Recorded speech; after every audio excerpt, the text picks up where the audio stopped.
Vendredi. Sans raison particulière, juste un de ces rares jours où le bureau me laissait filer avant 17 heures. Je fredonnais quelque chose à voix basse, pensant que j'allais peut-être prendre un plat à emporter et surprendre Jessica. Nous n'avions pas eu beaucoup de temps ensemble dernièrement, et je me disais que les petites attentions comptaient toujours. Je n'ai même pas dépassé le couloir avant que tout ne change. Des rires provenaient du salon.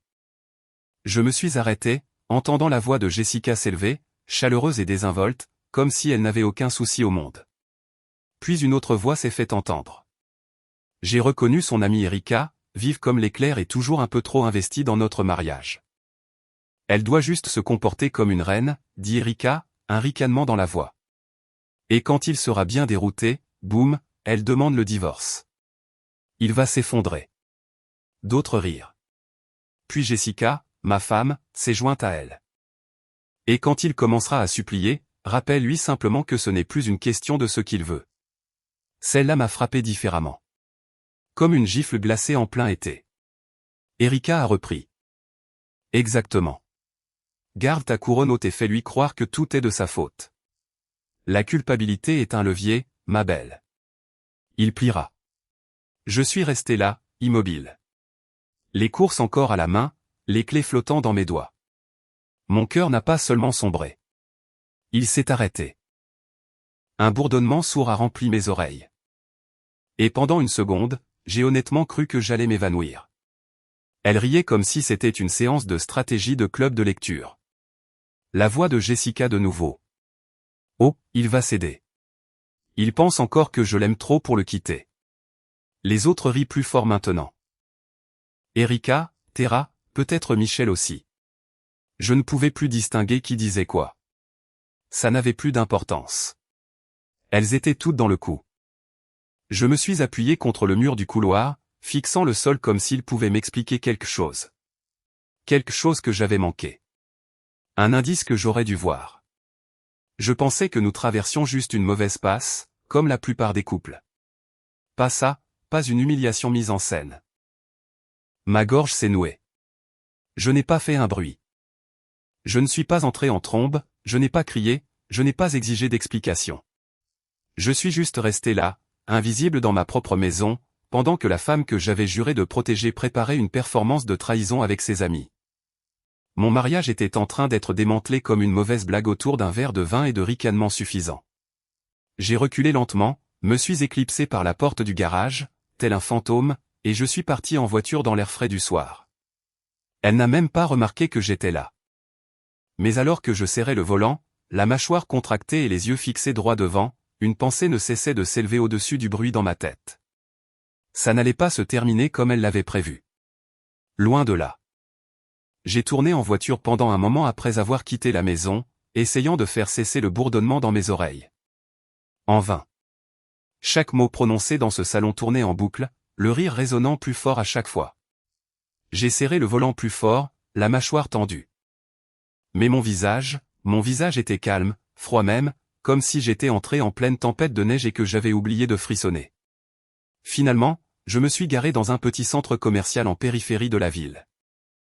Un de ces endroits avec une librairie, une boulangerie et un fleuriste niché entre les deux, comme s'il n'avait rien à y faire.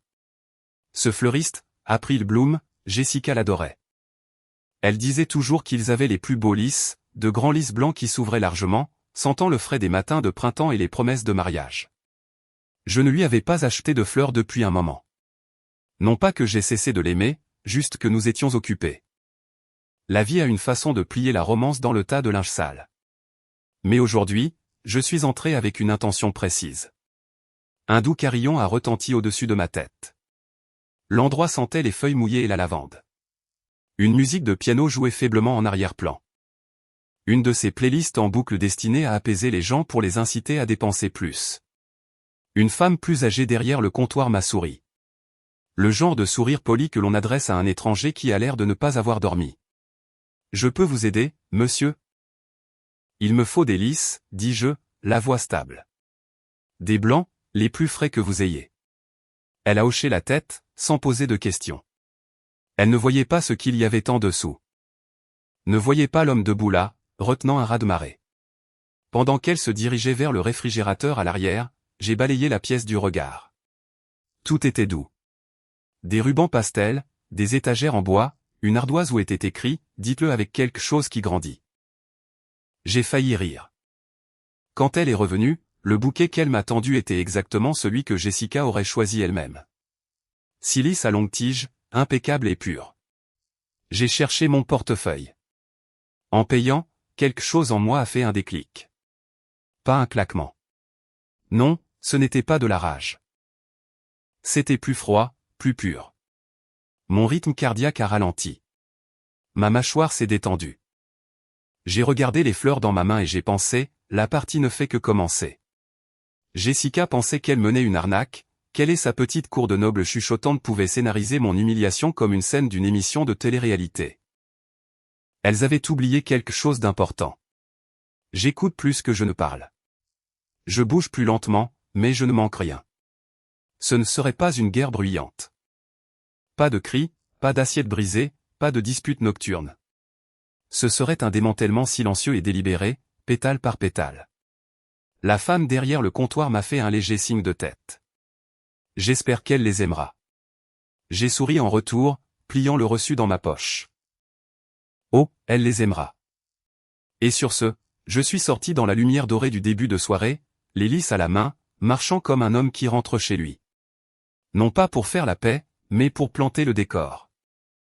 Je me suis garé dans l'allée juste au moment où les derniers rayons du soleil plongeaient derrière le toit du voisin.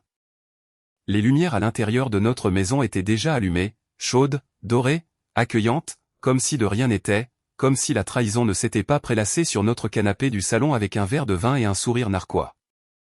Je suis resté assis dans la voiture une seconde de plus que nécessaire, juste pour respirer.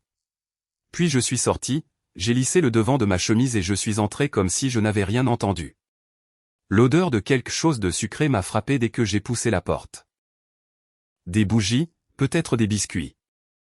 Le genre de confort domestique pour lequel on est censé être reconnaissant. J'ai tenu les lys soigneusement d'une main et j'ai refermé la porte derrière moi de l'autre. Chérie, ai-je appelé. Calme et léger. J'ai quelque chose pour toi. Il y a eu un bruit de pas.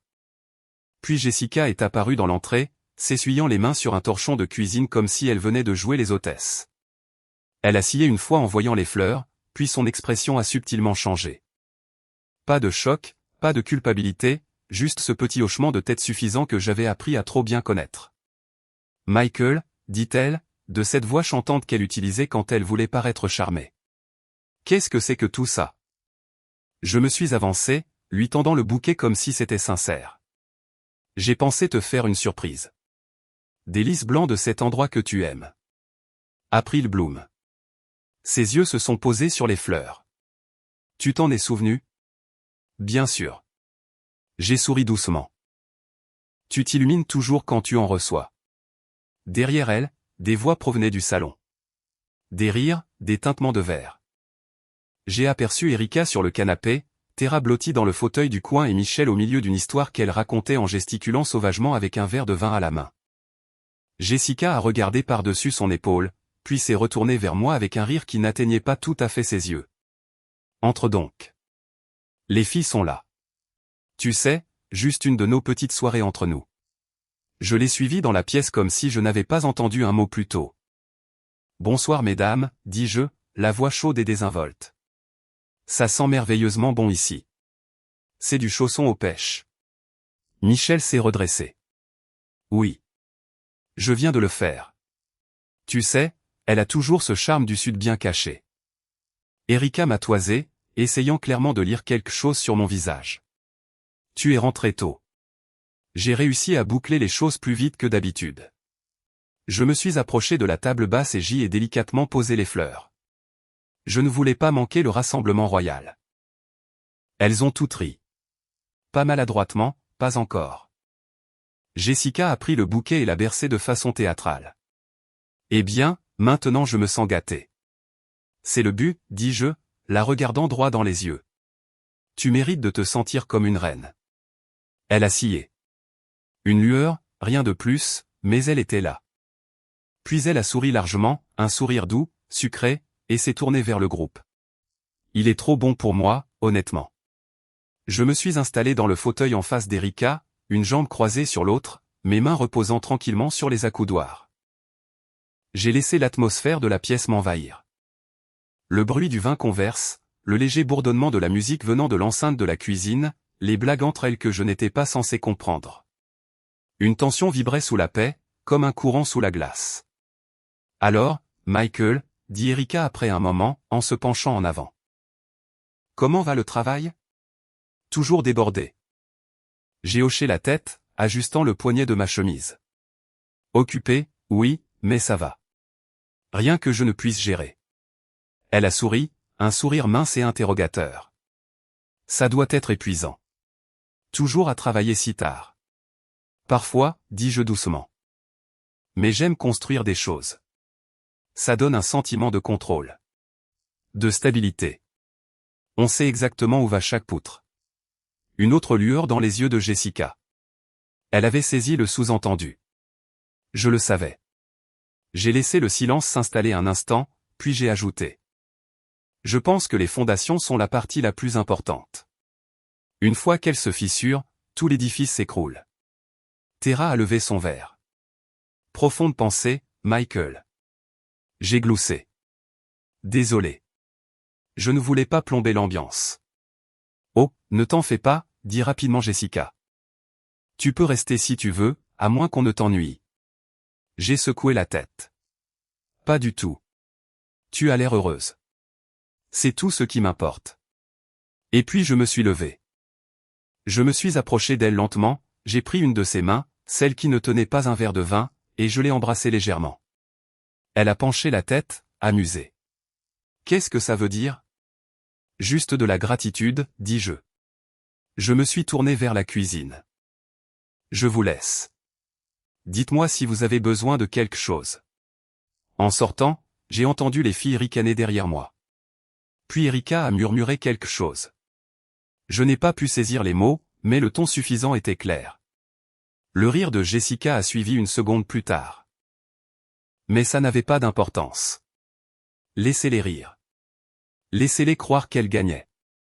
Car pendant qu'elles se passaient le vin et chuchotaient des stratégies de guerre, j'avais déjà placé la première pièce sur l'échiquier. Et je ne joue jamais une partie que je n'ai pas l'intention de finir. J'ai attendu que les amis de Jessica partent, que le dernier éclat de rire imbibé de vin se dissipe sur le porche et que la porte se referme enfin. La maison est devenue silencieuse de cette manière pesante qu'une maison adopte quand quelque chose se prépare. Jessica est revenue dans le salon, glissant ses cheveux derrière son oreille avec ce petit sourire satisfait que je n'avais jamais remarqué avant aujourd'hui. Elle a posé son verre de vin vide sur la table et m'a regardé comme si elle s'attendait à ce que je disparaisse pendant sa soirée entre filles. Mais je n'ai pas disparu. Je suis simplement resté assis là, sur le canapé, détendu, faisant défiler mon téléphone comme si je n'avais pas entendu le moindre complot chuchoté quelques heures plus tôt. Elle s'est raclé la gorge. Alors, tu as été vraiment charmant ce soir. J'ai levé les yeux et j'ai esquissé un petit sourire. Ravi de l'entendre. Ses yeux se sont plissés, non pas de suspicion, mais d'évaluation. Tu es de bonne humeur. J'essaie de l'être. Elle a croisé les bras. Intéressant. Le voilà. Le changement. La petite étincelle d'arrogance qu'elle avait gardée cachée jusqu'à ce qu'elle pense m'avoir acculé. Elle s'est approchée, s'appuyant sur le dossier du fauteuil comme si elle était maîtresse de la scène. Michael, nous devrions parler de quelques petites choses. Je veux dire, puisque tu te sens généreux. Bien sûr, dis-je, posant mon téléphone. Qu'est-ce que tu as en tête ? Elle a redressé les épaules. La posture que les gens prennent quand ils croient avoir le dessus. Eh bien, commença-t-elle, la voix douce mais tranchante, j'ai l'impression que tu as été absent. Elle a fait un geste vague. Le travail, le travail, le travail. Toujours occupé, toujours fatigué, pas très attentif dernièrement. Oh, dis-je avec une culpabilité soigneusement mesurée. Oui, je suppose que je me suis un peu laissé aller. Son sourire s'est élargi lentement, comme si elle savourait le moment. En effet. Elle s'est assise en face de moi, croisant les jambes avec un soupir exagéré.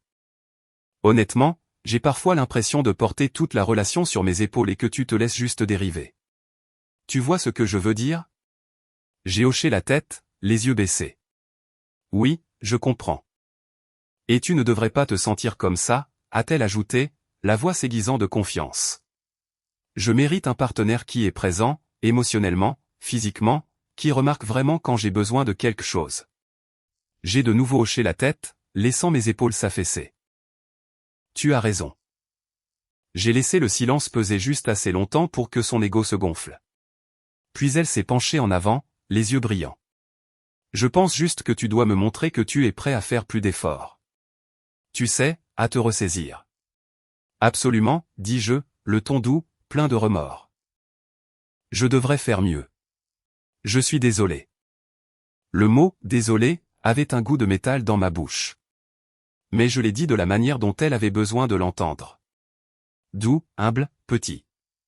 Son expression s'est illuminée. C'était subtil mais indubitable. L'étincelle de la victoire. Elle croyait vraiment que je cédais. Croyait que c'était de la culpabilité. Croyait que les fleurs étaient une offrande de paix au lieu du premier coup d'une partie très silencieuse et très calculée. Jessica a expiré de manière théâtrale, comme si porter le poids de la supériorité morale était épuisant. Tu vois, la communication n'est pas si difficile. J'ai juste besoin que tu sois plus conscient, plus réactif. Oui, murmurai-je. Je peux faire ça. Elle s'est levée, lissant son chemisier, la confiance irradiant d'elle en vagues chaudes. Bien. Je pense que c'est une excellente étape pour nous. Pour nous, ai-je répété doucement. Elle s'est penchée et m'a embrassé sur la joue, un baiser sans affection, protocolaire, avant de se diriger vers le couloir. Viens te coucher bientôt, a-t-elle lancé par-dessus son épaule. On en reparlera demain. Je n'y manquerai pas, dis-je doucement. Quand elle a disparu, j'ai redressé ma posture, mes yeux se sont éclaircis, ma mâchoire s'est desserrée. Elle pensait que cette conversation avait été un changement de pouvoir. Elle pensait m'avoir modelé comme de l'argile humide, mais tout ce qu'elle avait fait, c'était révéler quelque chose d'inestimable, la forme exacte de son arrogance. Le rythme exact de sa confiance. Et les gens qui croient qu'ils sont en train de gagner font des erreurs, de grosses erreurs. J'ai attrapé les lys sur la table, j'ai caressé un pétale du doigt et j'ai souri pour moi-même. Si elle voulait une performance, je lui donnerais la meilleure qu'elle ait jamais vue. Le lendemain matin, j'étais assis dans un fauteuil en cuir élégant qui coûtait probablement plus cher que ma première voiture. Le bureau était calme, niché au 3e étage d'un vieil immeuble en briques du centre-ville. Des lignes épurées, des murs bleu marine, des boiseries en noyer foncé. Le genre d'endroit conçu pour paraître stable, inébranlable. Je regardais la trotteuse faire le tour du cadran sur le mur, les doigts fermement entrelacés sur mes genoux. Tout dans cet endroit semblait intentionnel, et j'aimais ça. De l'autre côté du bureau, Mitchell Crane a ajusté ses lunettes et a jeté un œil au dossier que je lui avais tendu. Sa cravate était d'un gris uni. Sans motif. Son bureau était impeccable, sans désordre. Ce type ne faisait pas dans le brouillon, ce qui le rendait parfait. Alors, dit Mitchell en levant les yeux. Vous envisagez de déposer une demande. J'ai hoché la tête une fois. Je n'envisage pas. Je suis prêt. Il m'a étudié un instant. La plupart des gens dans votre situation sont encore hésitants. Mais vous semblez décidé. Je le suis. Il s'est adossé à son fauteuil, pensif. Dites-moi ce qu'elle ne sait pas, je lui ai donné la version courte. Juste les faits, la conversation surprise, les fleurs, la fausse paix.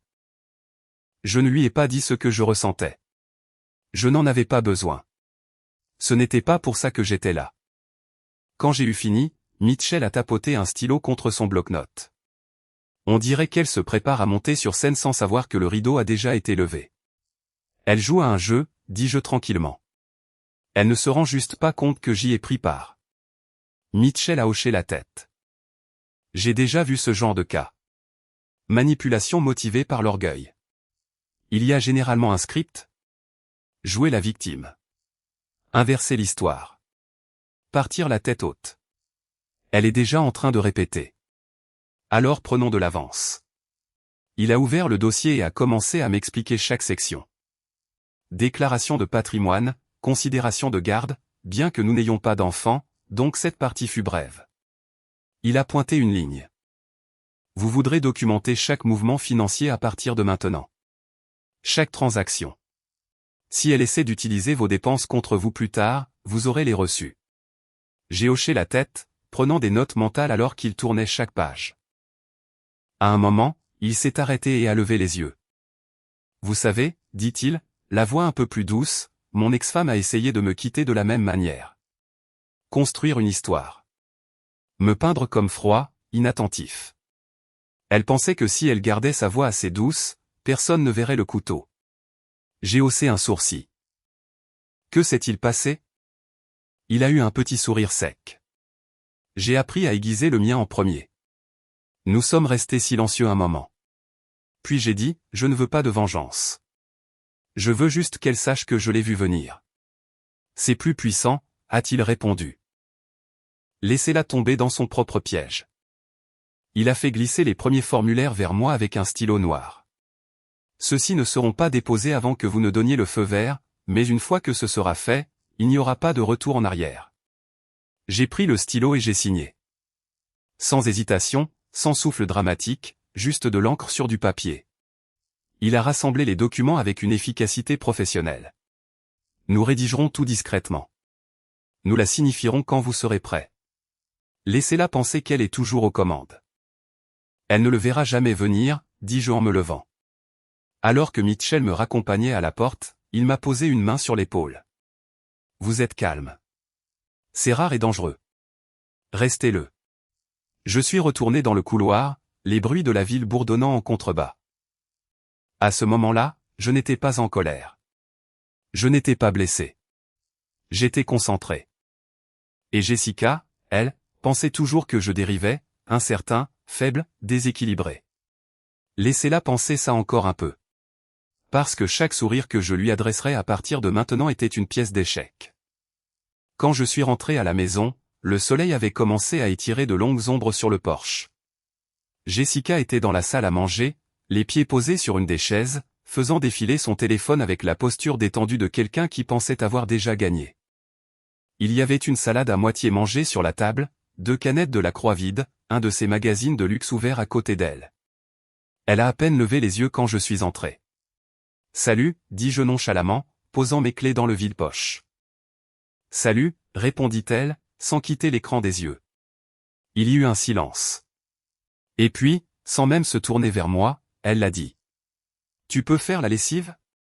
J'ai besoin de ce chemisier en soie blanc pour le brunch de charité le week-end prochain. » Je l'ai regardé. Elle faisait toujours défiler. Ce chemisier, son préféré, sur mesure, cher. Elle le portait chaque fois qu'elle voulait se sentir au-dessus du reste de la salle. Je l'avais entendu dire à ses amis plus d'une fois, on ne peut pas porter quelque chose comme ça et ne pas être écouté. J'ai souri. Pas de problème. Elle ne m'a pas remercié. Elle m'a juste fait signe de la main comme on congédie un assistant personnel qu'on n'a plus besoin d'impressionner. Dans la buanderie, j'ai trié le panier lentement. Chemise, chaussettes, serviettes. Puis j'ai trouvé le chemisier, soigneusement plié comme s'il s'attendait à être traité avec soin. J'ai pris un moment, j'ai passé mes doigts sur le tissu. C'était doux, pur, intact. Puis j'ai tendu la main vers l'étagère et j'ai pris une vieille bouteille en plastique de peinture artisanale que nous avions utilisée il y a 2 étés, quand elle avait eu la brillante idée de moderniser des meubles de patio. Bleu ciel, presque joyeux. J'ai ouvert le bouchon et j'ai laissé un épais ruban de couleur couler directement dans le tambour de la machine à laver avant d'y jeter le chemisier. Il s'est imprégné en quelques secondes. J'ai ajouté de la lessive, fermé le couvercle et appuyé sur « Start ». La machine s'est mise à gronder. Au moment où elle l'a remarqué, j'étais de retour dans le salon, faisant semblant de regarder la télévision. Ça n'a pas pris longtemps. J'ai entendu le bip de la machine, puis une pause, puis des pas, vifs et rapides comme des talons sur du marbre. « Michael !» Sa voix était stridente, comme la corde cassée d'un violon. J'ai tourné la tête lentement. Oui. Elle est entrée en trompe dans la pièce, le chemisier dans une main, maintenant zébré de bleu inégal, comme une peinture gâchée, les yeux écarquillés d'incrédulité. « Qu'est-ce que tu as fait ?» J'ai scié. « Quoi ? Ça ?» Elle a secoué le tissu devant moi. « Mon chemisier est ruiné. »« Avec quoi as-tu lavé ça ?»« Je ne sais pas, » dis-je en me levant. « Juste les trucs du panier. » Elle avait l'air prête à me le jeter à la figure. « Ce chemisier était en soie, Michael. » C'est nettoyage à sec uniquement. Tu n'as pas regardé l'étiquette? Je me suis frotté la nuque. Je suis désolé. Non. Je pensais aider. Elle a fait les 100 pas, le chemisier toujours serré dans sa main comme si c'était le cadavre de quelque chose de sacré. Tu l'as détruit. Est-ce que tu te rends compte de ce que ça coûtait? J'ai croisé son regard, le visage vide de culpabilité. Non, mais je le remplacerai. Elle a ri, un rire amer et fort. On ne peut pas remplacer quelque chose comme ça. Je ne voulais pas le gâcher, dis-je. Je voulais juste aider davantage, comme tu l'as dit. Ça a fait mouche. Elle a légèrement vacillé. Jessica a expiré, s'est pincé l'arête du nez et a secoué la tête. Peu importe. La prochaine fois, ne touche pas à mes vêtements. S'il te plaît. J'ai hoché la tête. Bien sûr. Je m'en tiendrai aux serviettes. Elle est partie en bougonnant, marmonnant quelque chose que je n'ai pas saisi. Je me suis rassis sur le canapé, j'ai pris la télécommande et j'ai monté le volume juste assez pour couvrir le bruit de la machine essorant ce qui restait de ses illusions. Cette maison était autrefois un foyer. Maintenant, c'était une scène. Chaque pièce, un décor, chaque mot, une réplique. Et si Jessica voulait jouer à la reine, elle ferait mieux d'être prête pour un public, car le spectacle ne faisait que commencer.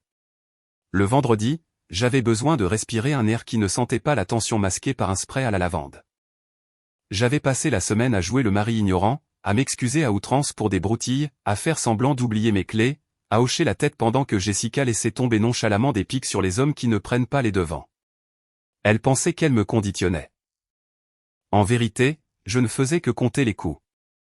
J'ai voyagé léger, un seul sac de sport, des jeans, des chemises en flanelle et une vieille paire de bottes qui avaient connu des jours meilleurs.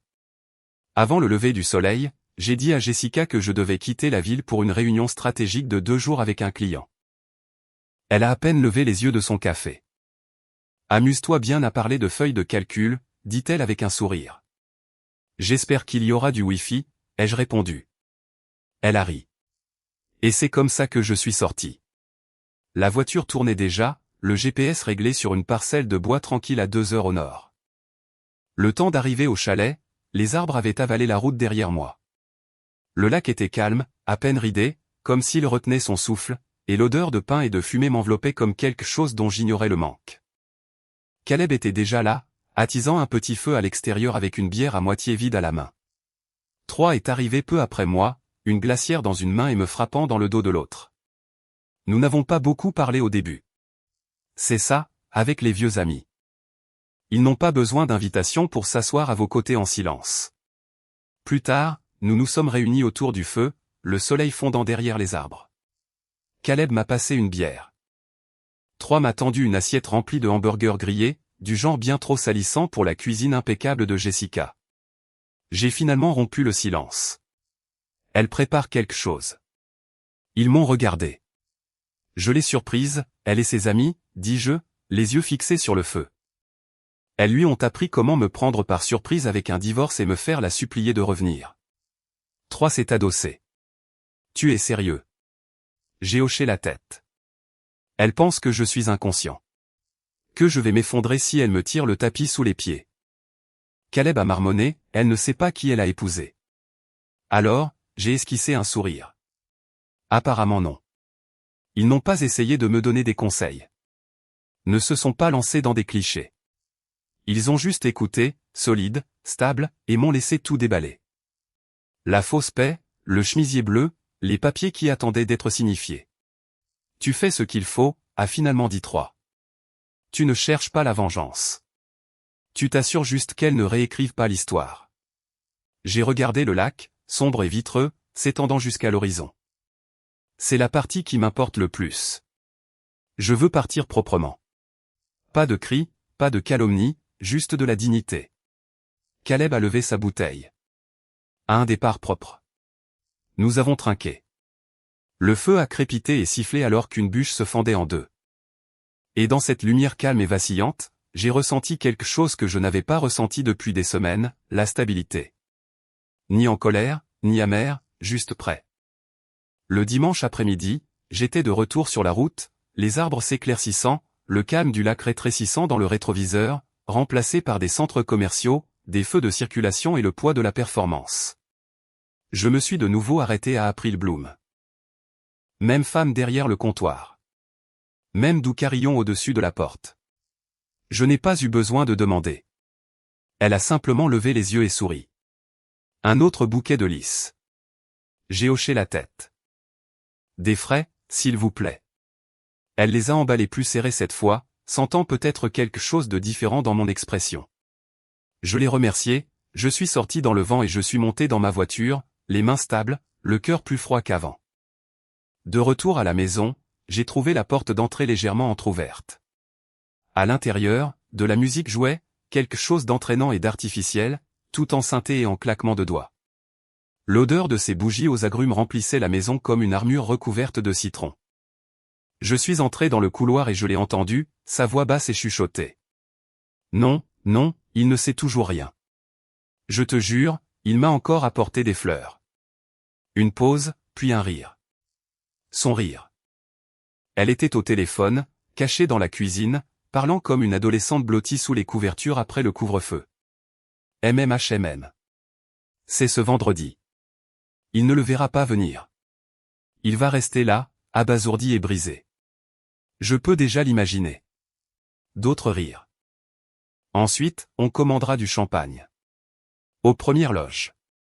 Je n'ai pas bougé. Pas encore. J'ai laissé les lys pendre mollement dans ma main pendant que je fixais le mur du couloir, le même que nous avions peint ensemble il y a 4 ans, nous disputant sur la nuance de beige qui semblait la moins ennuyeuse. Mes doigts se sont resserrés autour du bouquet jusqu'à ce qu'une des tiges se brise. Puis j'ai pris une grande inspiration, j'ai redressé ma colonne vertébrale et je suis entré dans la cuisine comme si je n'avais pas entendu un seul mot. Jessica s'est retournée brusquement, serrant le téléphone contre sa poitrine. « Et, tu es de retour ?» J'ai souri. « Je t'ai manqué ?» Elle a eu un rire rapide et nerveux. « Bien sûr. » J'ai tendu les lys.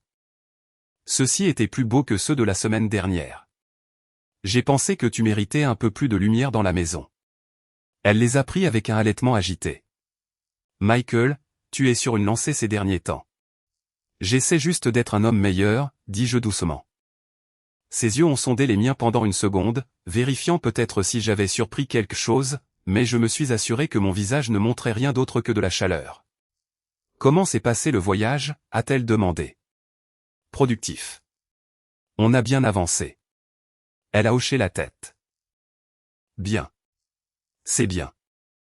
J'ai posé mon sac, je suis allé au réfrigérateur, j'ai pris une bouteille d'eau et j'ai laissé un moment s'écouler entre nous.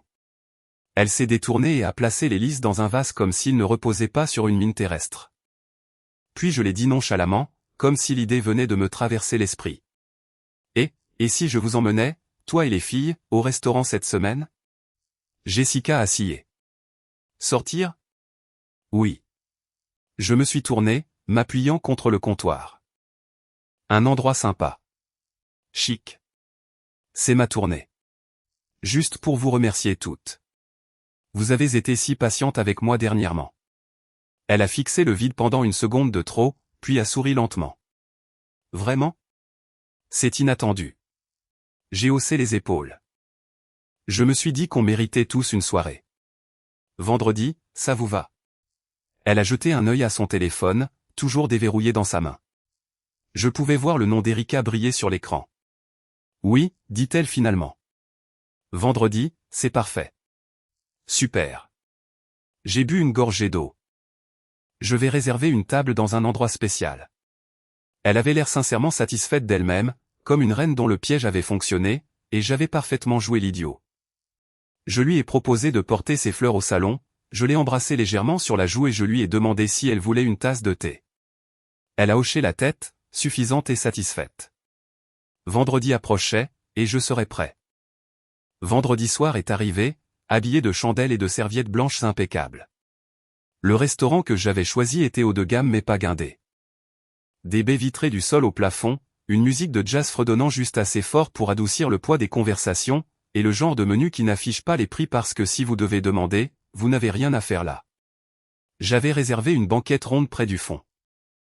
Privé mais pas caché. Une vue parfaite sur tout et tout le monde. Jessica est arrivée avec 15 minutes de retard, comme prévu. Elle portait de la soie noire et trop de parfum, flottant dans la pièce comme une femme sur le point de recevoir un prix. Ses amis la suivaient. Erika en rouge, Tara en vert. Michel prenait déjà des photos de la carte des vins. « Waouh » dit Erika en se glissant à sa place. « Tu ne plaisantais pas. Cet endroit est classe. » « Seulement le meilleur » dis-je en me levant pour aider Jessica à enlever son manteau. Elle m'a donné un baiser rapide et poli sur la joue et a murmuré « Tu es bien mis ». J'ai souri, retenant l'envie de lui demander si elle avait répété cette phrase devant le miroir. Le serveur est arrivé. Le vin a été commandé, les entrées discutées. Les filles parlaient de forfait spa et d'un nouveau professeur de yoga qui ressemblait apparemment à un frère Hemsworth.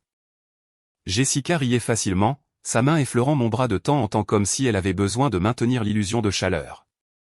J'ai joué mon rôle, j'ai porté un toast discret, j'ai écouté attentivement, j'ai raconté une histoire anodine sur un client qui ne savait pas comment couper le son d'un appel Zoom. Mais je l'observais. J'observais comment elle attendait, comment ses doigts lissaient sans cesse le bord de sa serviette, comment ses amis la regardaient comme des chiens attendant qu'une cloche sonne. Et finalement, juste au moment où les menus des desserts étaient distribués, elle s'est raclée la gorge et s'est levée. Tout le monde s'est tourné vers elle. Elle a souri, confiante, rayonnante, royale. J'ai quelque chose à dire. Elle m'a regardé, non pas comme une épouse, mais comme une actrice face à son salut final. Michael, tu as été adorable ces derniers temps. Gentil, même. Mais la vérité, c'est... Elle a fait une pause dramatique. Je veux le divorce. La table est restée silencieuse pendant une demi-seconde. Je n'ai pas scié, je n'ai pas bronché. J'ai simplement mis la main dans la poche de ma veste et j'en ai sorti une liasse de documents fins et pliés. Je l'ai posé délicatement devant elle, juste entre la crème brûlée et le verre de vin. Son sourire a vacillé. Qu'est-ce que c'est ? Je me suis adossé à mon siège. Les papiers du divorce. Déjà signés, datés, déposés. Il ne manque que ta signature. Le silence a explosé. Michel a halté. Tara a laissé tomber sa cuillère. Erika a couvert sa bouche puis a éclaté de rire. Pas un gloussement. Un rire franc, incontrôlable, qui a fait tourner toutes les têtes dans le restaurant. Le visage de Jessica est devenu blême. Ses yeux allaient des papiers à moi, puis à Erika. Attends. Oh mon Dieu, halta Erika. Tu essayais de lui tendre une embuscade et il t'a devancé. La mâchoire de Jessica s'est crispée. Erika, ne. Tu as fait comme s'il était ignorant, intervint Michel, comme si tu te jouais de lui. Et il a retourné toute la situation contre toi. Jessica est devenue rouge vif. Vous n'aidez pas.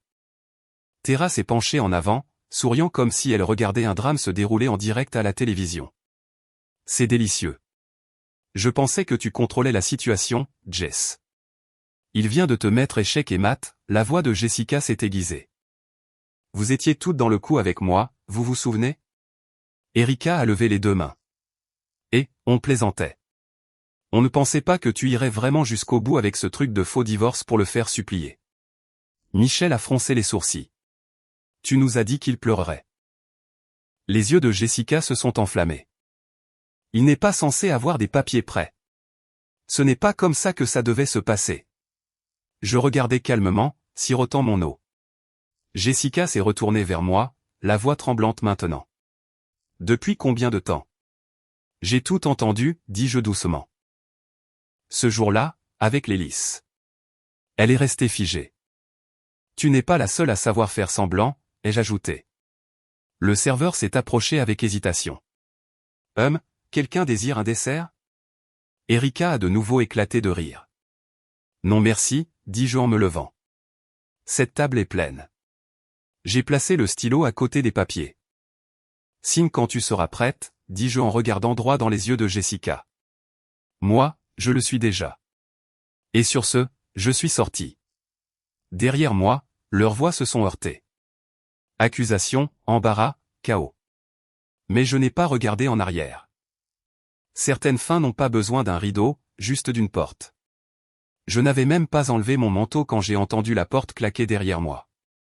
Les talons de Jessica martelaient le parquet comme un avertissement de tempête.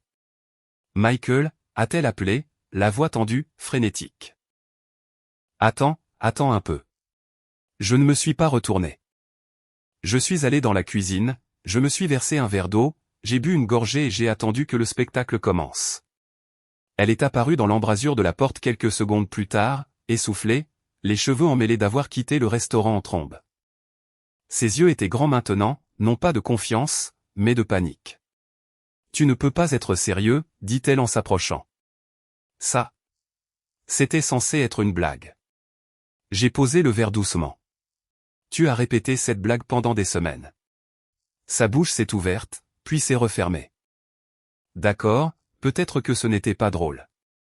Peut-être que c'est allé trop loin, mais je ne voulais pas que ça mette fin à quoi que ce soit. Je me suis appuyé contre le comptoir. Calme, immobile. Elle a fait un autre pas. Allez, Michael. Je pensais que tu rirais. Que tu lèverais les yeux au ciel. Sa voix s'est brisée. Je ne pensais pas que tu irais vraiment jusqu'au bout. Je l'ai regardé. Vraiment regardé. Tous les jeux, les complots chuchotés, la manipulation. Jessica, dis-je lentement. Ce n'était pas une farce. C'était une performance. Tu voulais un public et tu l'as eu. Maintenant, le rideau est tombé. Elle a secoué la tête, les larmes montant à ses yeux. C'était stupide. D'accord, je le vois maintenant. Mais je ne voulais pas te blesser. Je voulais juste me sentir en contrôle. Je voulais te faire un peu peur, c'est tout. Et tu l'as fait, ai-je répondu. Mais pas de la manière que tu crois. Elle s'est tue. Je me suis approché d'elle, la voix stable. Au moment où tu as transformé notre mariage en un jeu, tu y as mis fin. Ces papiers, ce ne sont pas un bluff. Ce n'est pas une réaction. C'est une décision. Michael, s'il te plaît, a-t-elle murmuré. On peut arranger ça. J'ai secoué la tête. Non. Tu étais prête à m'humilier devant tes amis. Prête à me laisser ramper juste pour te sentir puissante. Ce n'est pas une blague. C'est un manque de respect. Ses lèvres tremblaient. Je ne voulais pas, mais tu l'as fait, dis-je. Et maintenant, c'est fini.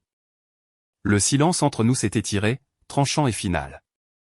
Jessica avait l'air sur le point de s'effondrer. Mais je n'ai pas bougé. Je ne l'ai pas réconfortée. Cette partie de moi s'était tue il y a longtemps.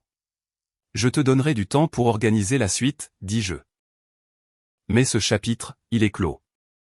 Et je suis passé devant elle, devant l'écho de ce que nous avions été, sans regarder en arrière. 1 an plus tard, mes matins commencent différemment. Pas de tension dans la cuisine, pas de regard méfiant, pas de silence assez aiguisé pour couper du pain grillé. Juste la lumière du soleil qui traverse des rideaux en lin, l'odeur de café frais et le bruissement silencieux des pages qui tournent de l'autre côté de la table. Émilie est assise près de la fenêtre, blottie dans mon vieux sweat à capuche, une jambe repliée sous elle. Elle lit encore, toujours en train de lire, et elle murmure les mots sans s'en rendre compte. Elle lève les yeux. Tu as encore laissé ta tasse sur le lavabo de la salle de bain. Je hausse un sourcil, souriant. Pris sur le fait. Elle hausse les épaules. Ce n'est pas une crise. Essaie juste de la rincer la prochaine fois. Il n'y a aucune méchanceté dans son ton. Pas de comptage de points. Juste un léger rappel. Je hoche la tête. Je vais le faire. Elle sourit et retourne à son livre. Pas de bouderie. Pas d'attente pour des excuses plus grandes que le moment ne l'exige. Nous sommes parfois en désaccord. Bien sûr que nous le sommes. Mais elle ne me fait jamais me sentir petit d'être humain. Elle écoute. Et je fais de même. Plus tard, nous allons nous promener près du lac. Le même genre de brise dont je me souviens du chalet. Un air calme et honnête. Je la regarde, marchant à mes côtés avec des baskets usées et une veste en jean qu'elle a volée de mon côté du placard.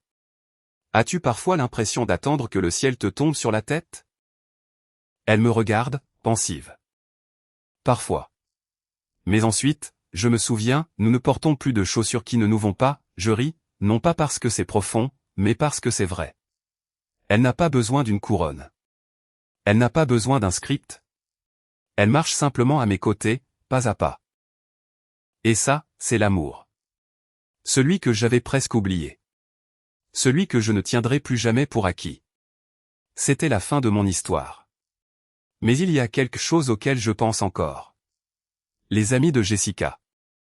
Elles ont ri quand elle a essayé de me briser, puis se sont retournées contre elle quand ça n'a pas fonctionné comme prévu. Pensez-vous qu'elles aient jamais été vraiment ses amies, ou étaient-elles simplement amusées par sa chute? Dites-moi ce que vous en pensez dans les commentaires. Et si vous avez ressenti quelque chose dans cette histoire, cliquez sur j'aime et abonnez-vous. J'ai encore d'autres histoires à raconter.